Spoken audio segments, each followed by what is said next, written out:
En France, elle touche 900 000 personnes et il n'y a pas encore de traitement pour venir à bout de cette maladie, la maladie d'Alzheimer. Mais la recherche avance.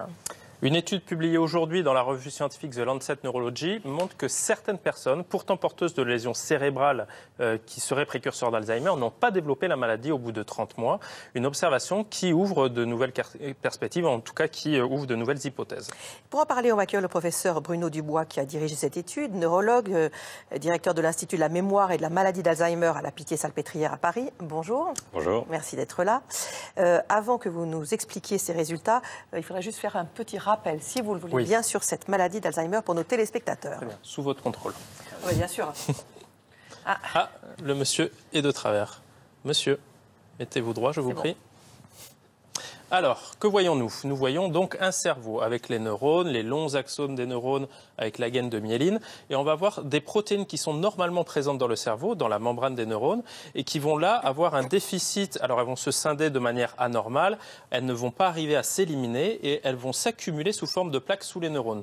Qu'est-ce que ça va engendrer? Ça va engendrer un déficit de communication d'un neurone à un autre et par d'autres mécanismes dont on ne va pas parler ici, potentiellement une mort neuronale. Alors, il y a des plaques amyloïdes. Professeur Dubois, c'est sur les plaques amyloïdes qu'a porté votre étude. Qu'est-ce qu'elle a montré?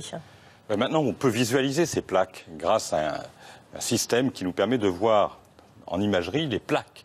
Et on a observé que ces plaques pouvaient même être présentes chez des gens normaux.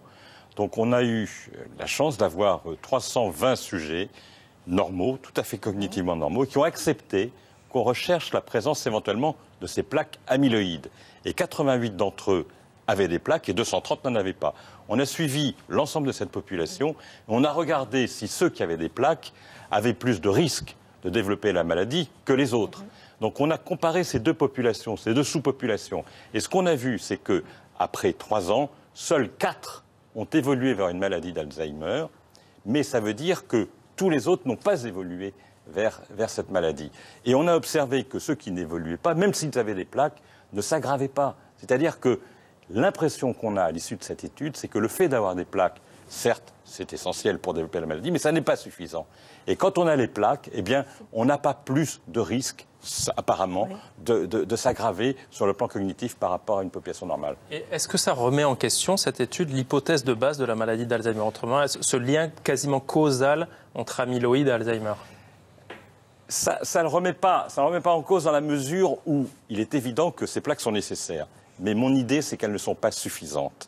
Elles ne sont pas suffisantes, il faut d'autres facteurs. On en a identifié certains. Par exemple, il y a une apolipoprotéine particulière qui, quand elle est présente, augmente le risque. Il faut avoir une quantité aussi de lésions qui est probablement déterminante. On a montré aussi que quand on avait un profil intellectuel un peu particulier, ça déterminait peut-être un peu plus cette aggravation. Mais le message qu'il faut garder, c'est que la présence seule des plaques n'est probablement pas suffisant pour déterminer formellement l'évolution vers une maladie d'Alzheimer. Alors c'est très important parce qu'aujourd'hui, il y a une tendance, et notamment aux États-Unis, à considérer tous ces sujets normaux qui ont des plaques comme des sujets à risque qu'il faut traiter. Voilà. Et moi je dis attention, il faut pas s'embarquer, je dirais, les yeux baissés dans cette aventure. Il faut déterminer ceux qui sont le plus à risque sur la base qu'on appelle d'un algorithme, c'est-à-dire sur la base de certains nombres de facteurs qu'il faut identifier. Et ce sont ceux-là qui doivent être la cible de ces traitements dits préventifs. Alors justement, la suite de vos recherches, maintenant, c'est quoi? C'est de continuer, de prolonger cette surveillance et d'essayer de déterminer... On n'a pas dit quel âge avait cette population? 76 ans en moyenne. D'accord. Et de continuer à les suivre et de déterminer précisément quels sont les facteurs associés à la présence des lésions qui déterminent ce risque. Car à ce moment-là, ce seront eux qui seront la cible de l'approche thérapeutique. Car je pense qu'aujourd'hui, et c'est important comme message, je pense qu'aujourd'hui, la thérapeutique de cette maladie ira de plus en plus vers des traitements les plus précoces possibles, voire peut-être même à essayer de traiter des gens normaux à risque. Mais il faut déterminer ce risque. Pour déterminer ce risque, il faut connaître l'histoire naturelle de ces lésions. Donc il faut continuer à suivre ces sujets que je remercie d'avoir accepté de se soumettre à cette surveillance. Et le risque serait de traiter des gens inutilement, finalement. Il faut mieux repérer les personnes à traiter le plus précocement possible avec la moins de marge d'erreur.